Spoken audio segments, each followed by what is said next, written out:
ज्यादातर हाइड्रोजन की एक धुंध भर गई है।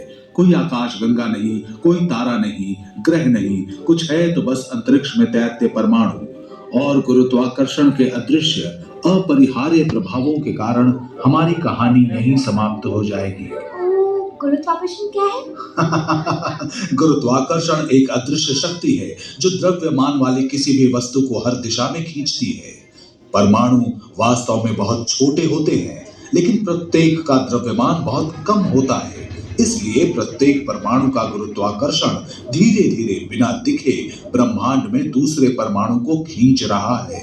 धीरे धीरे लेकिन पक्के तौर पर यह गुरुत्वाकर्षण पूरे ब्रह्मांड में हाइड्रोजन के बादलों को आकार देता है।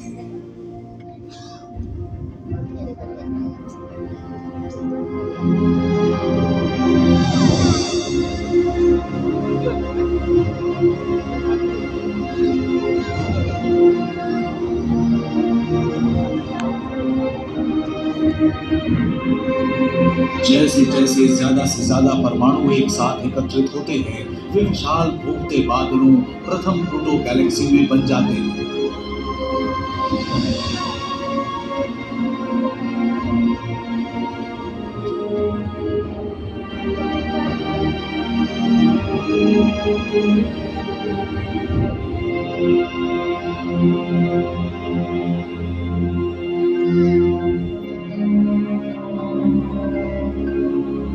जैसे जैसे आकाश गंगाएं आकार लेती हैं, अंदर गहरे चमकीले धब्बे दिखाई देने लगते हैं। ये नई रोशनी अति विशाल शुरुआती सितारों के जन्म का संकेत है। प्रत्येक तारा अपनी जिंदगी ठंडी घूमती हाइड्रोजन की एक विशाल गेंद के रूप में शुरू करता है। जैसे ही घूमते बादल का गुरुत्वाकर्षण चारों ओर की गैस को खींचता है, गेंद बढ़ने लगती है और बढ़ती जाती है। इस वृद्धि के साथ गुरुत्वाकर्षण भी बढ़ता है और उतना ही अधिक अपनी ओर खींचता है। कोर में परमाणु अधिक से अधिक दबते जाते हैं, जिससे उनका तापमान 1 करोड़ डिग्री सेल्सियस तक बढ़ जाता है। गर्मी और दबाव के कारण हाइड्रोजन परमाणु के नाभिक आपस में जुड़ते हैं और ऊर्जा छोड़ते हैं। जैसे ही ऊर्जा इसकी सतह से बाहर निकलती है, तारा चमकने लगता है।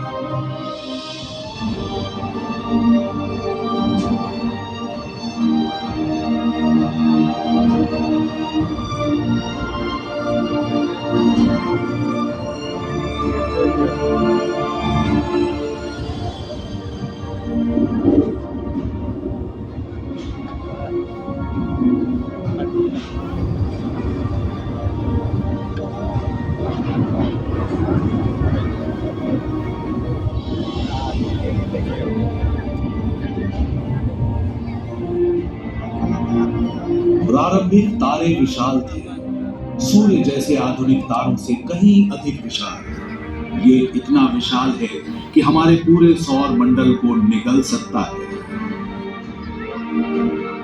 अगर तारे को आधा काटा जाए तो आप चमकते कोर के चारों ओर गर्म हाइड्रोजन प्लाज्मा की बाहरी परतों को घूमते हुए देखेंगे। कोर वो स्थान है जहां परमाणु संलयन प्रतिक्रिया द्वारा लगभग सारी गर्मी उत्पन्न की जाती है। परमाणु संलयन से तारा सिर्फ चमकता नहीं, बल्कि उसके अंदर कुछ नया बनता भी है।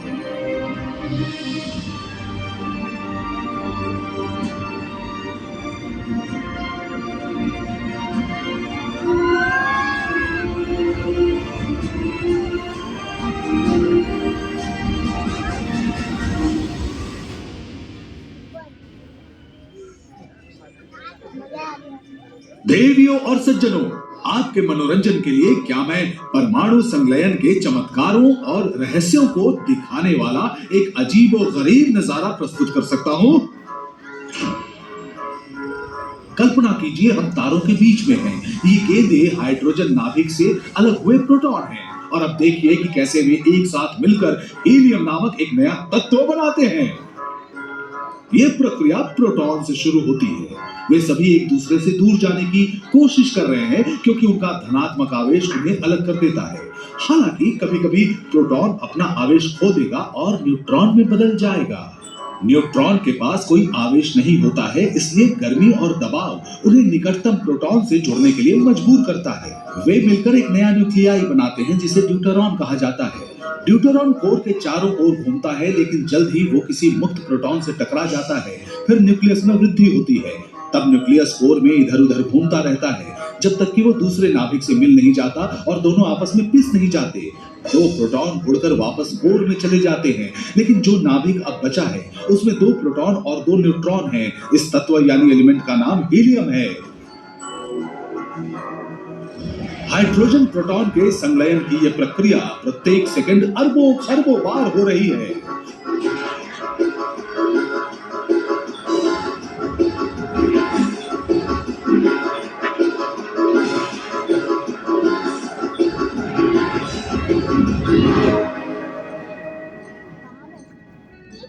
धीरे धीरे हीलियम कोर को भर देता है। आपको लग रहा होगा कि एक बार कोर ने सभी हाइड्रोजन को हीलियम में बदल दिया तो वो काम करना बंद कर देगा, लेकिन तत्वों का बनना तो अभी शुरू हुआ है। हाइड्रोजन के उपयोग के साथ साथ कोर सघन और गर्म होता जाता है और हीलियम नाभिक का दूसरे भारी तत्वों में संलयन हो पाता है और बेरिलियम बनता है। घनत्व और तापमान फिर से बढ़ता है और बेरिलियम हीलियम के साथ संलयन शुरू कर देता है। कार्बन बनता है। कार्बन के संलयन से कोर का तापमान पुनः बढ़ता है। इस दबाव में नए तत्व एक दूसरे के साथ और हाइड्रोजन के साथ संलयन करना शुरू कर देते हैं। आज हम जिन तत्वों को जानते हैं उनमें से कई तत्व तारे के मूल में बनते हैं।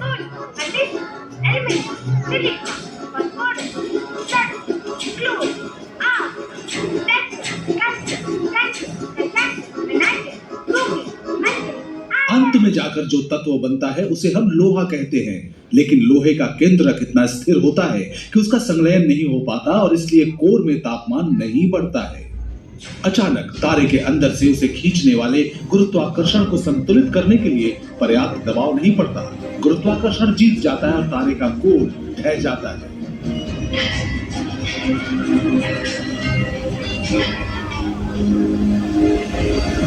शक्तिशाली गुरुत्वाकर्षण हर परमाणु को इतनी ताकत से पटकता है कि तारा खुद ही बिखरकर एक सुपरनोवा बन जाता है।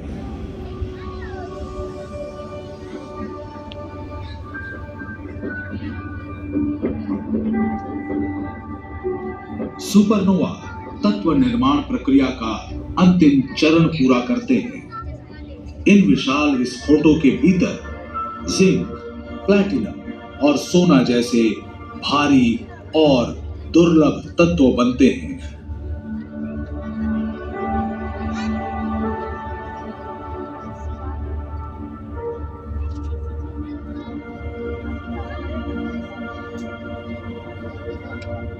अरबों वर्षों में विस्फोटित तारों का मलबा धीरे धीरे विशाल बादलों में एकत्रित हो जाता है। अभी भी ज्यादातर हाइड्रोजन है, लेकिन अब भारी परमाणुओं के मिश्रण से भर चुका है। इन विशाल बादलों को हम नेबुलाई अथवा निहारिका कहते हैं। ये इतना विशाल है कि इसमें हमारा सौरमंडल लाखों करोड़ों बार समा सकता है। इन स्तंभों के अंदर गहराई में परमाणुओं के साथ कुछ हो रहा है। वे एक दूसरे तक पहुंचना और अणु बनाना शुरू कर रहे हैं। सुनिए, मेरा एक सवाल है। पूछो बेहिचक। अणु क्या होता है? हाँ, अच्छा सवाल है। आइए ध्यान से देखिए।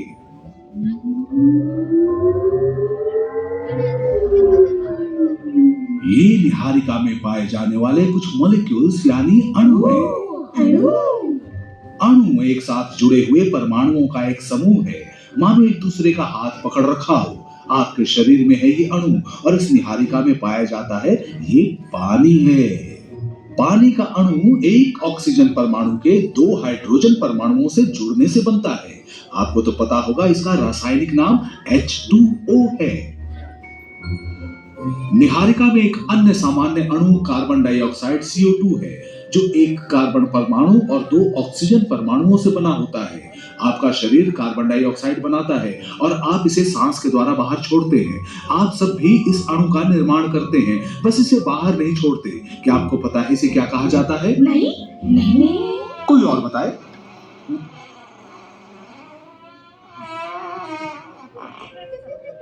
खैर, बहुत बहुत धन्यवाद, लेकिन मेरा मतलब था मीथेन। हाँ, आपने तो मीथेन बना ठीक दिया। है, अब सुनो आगे।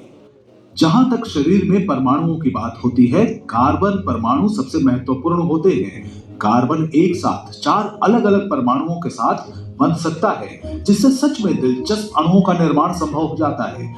ऑक्सीजन, हाइड्रोजन और नाइट्रोजन जैसे परमाणुओं के साथ जुड़कर कार्बन आसानी से कुछ जाने-पहचाने अणु बनाता है, जैसे कि चीनी का अणु।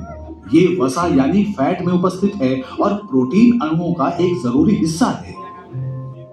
दुर्भाग्य से ये अणु काफी नाजुक होते हैं और अंतरिक्ष का विकिरण आसानी से उनके बंधन को तोड़ देता है। इसलिए हमें एक ऐसी बड़ी और सुरक्षित जगह चाहिए जहां ढेर सारे अणु एकत्रित किए जा सके, जैसे कि कोई ग्रह।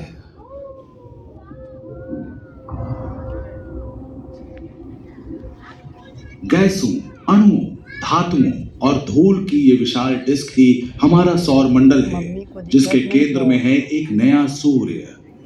इन मंडराते बादलों के भीतर गुरुत्वाकर्षण इन अणुओं को चक्कर खाते बड़े द्रव्यमान में खींच रहा है, जो ग्रह बन जाएंगे।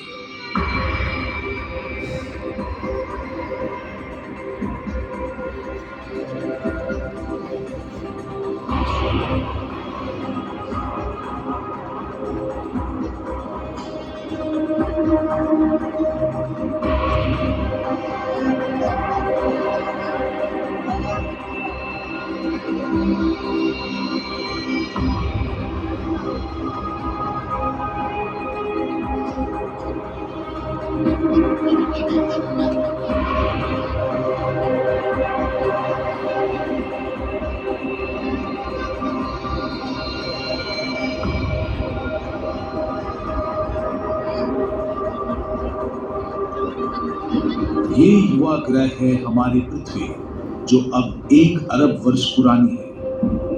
10 करोड़ सालों से भी ज्यादा समय से बची हुई धूल और जमी हुई गैसों के ब्लॉक इस ग्रह पर लगातार बमबारी कर रहे हैं। प्रत्येक आघात से सतह पिघलती है और वातावरण कार्बन डाइऑक्साइड, मीथेन और अमोनिया के अणुओं से भर जाता है। लेकिन अंततः प्रभाव कम होता है और सतह ठंडी होने लगती है। वायुमंडल में भाप तरल में बदल जाती है और बारिश होने लगती है। वर्षा हजारों हजारों वर्षों तक होती